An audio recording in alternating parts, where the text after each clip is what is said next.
آپ حیران کن بات دیکھیں کہ حماس جو ہے یہ سنی تحریک ہے، اس میں بھی سلفی اہل حدیث، لیکن ان کے آفیسز میں بھی امام خمینی کی تصویر لگی ہوئی ہوتی ہے، جس طرح آپ کے دفاتر کے اندر محمد علی جناح کی تصویر لگی ہوتی ہے۔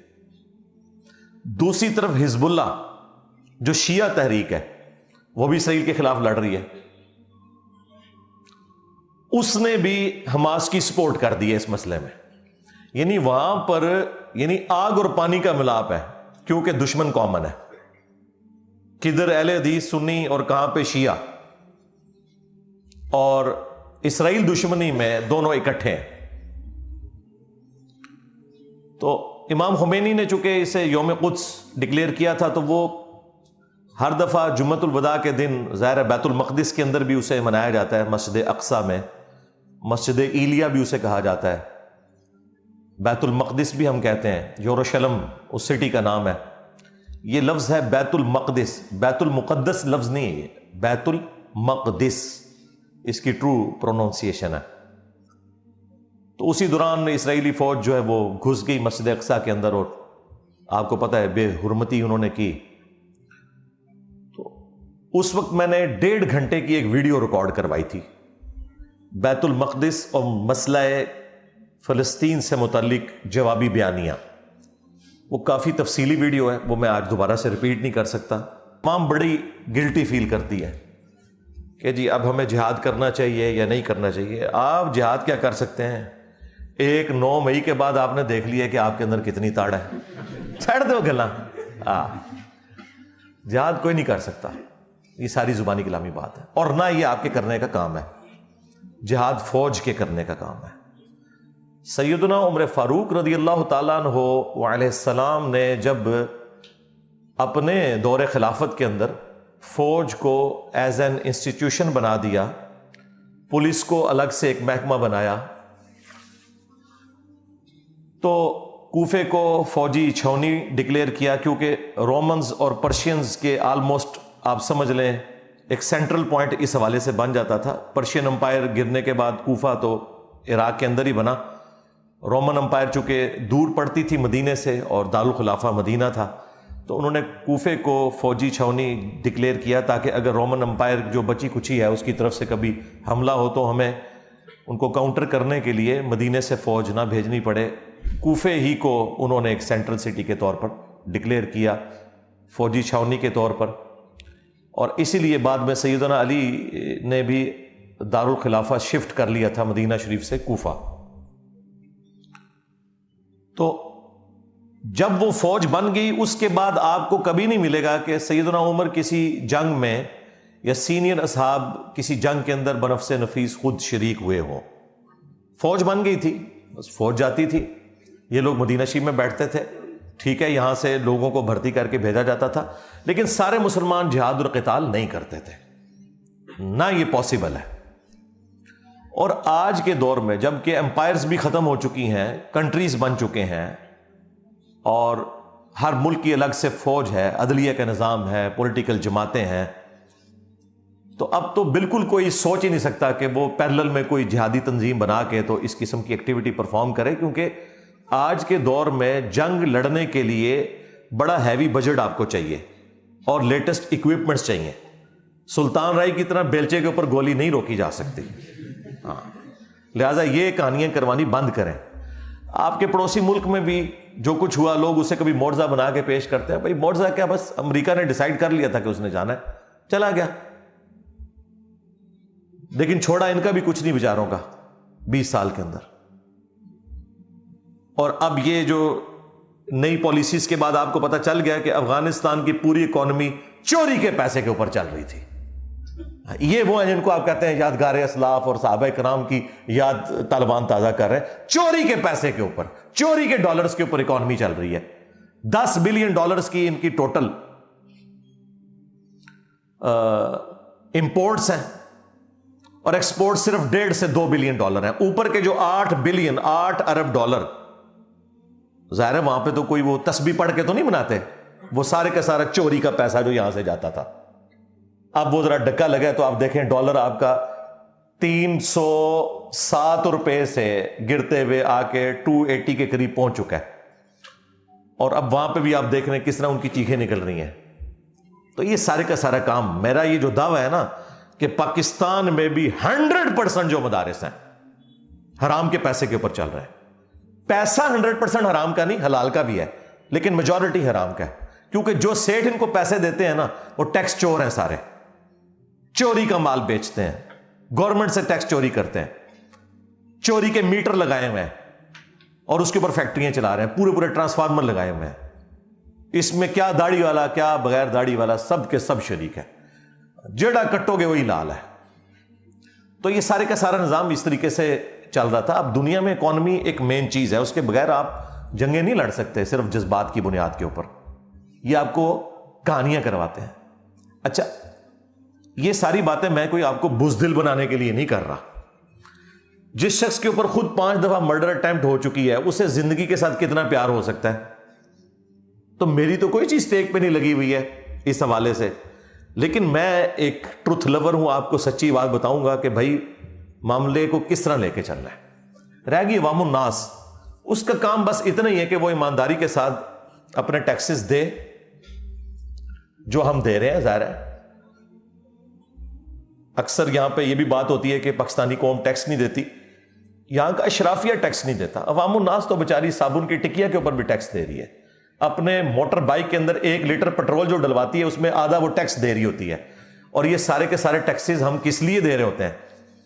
اپنے بجٹ کو میٹ کرنے کے لیے، اور بجٹ کا بھی میجورٹی پورشن ہمارا ڈیٹ سروسنگ کے اوپر ہے، جو ہم نے پہلے ادھار اٹھائے ہوئے ہیں IMF کے تھرو یا ورلڈ بینک کے تھرو۔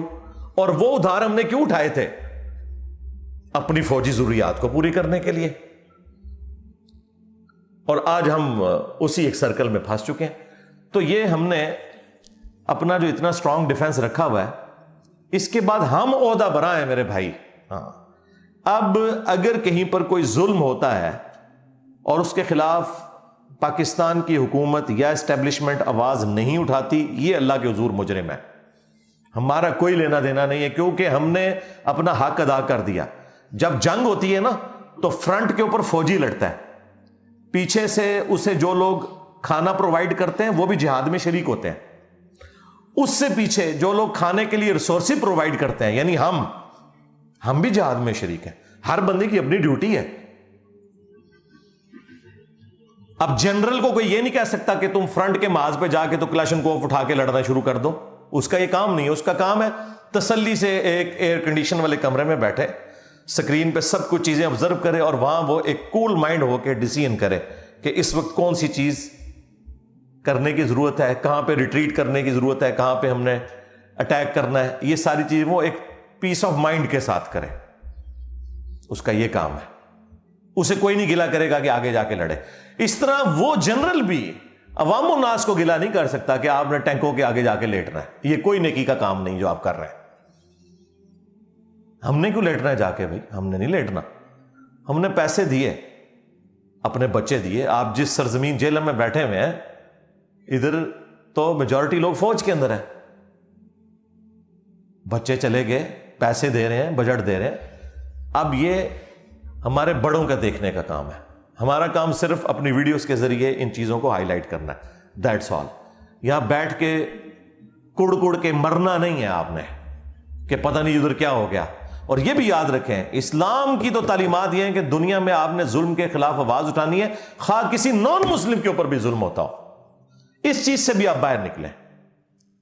اسلام انسانیت کا درس دیتا ہے، اسی لیے اللہ تعالیٰ نے سورۃ المائدہ میں فرمایا کہ جس نے ایک انسان کو بھی ناحق قتل کیا، ایک جان کو، مسلمان کی بات نہیں ہو رہی، ایک جان کو، گویا اس نے پوری انسانیت کا قتل کر دیا، سوائے 2 استثناء کے کہ قتل کے بدلے قتل ہو رہا ہو یا فساد فی الارض کو ختم کرنے کے لیے، اور وہ بھی جوڈیشری کے تھرو۔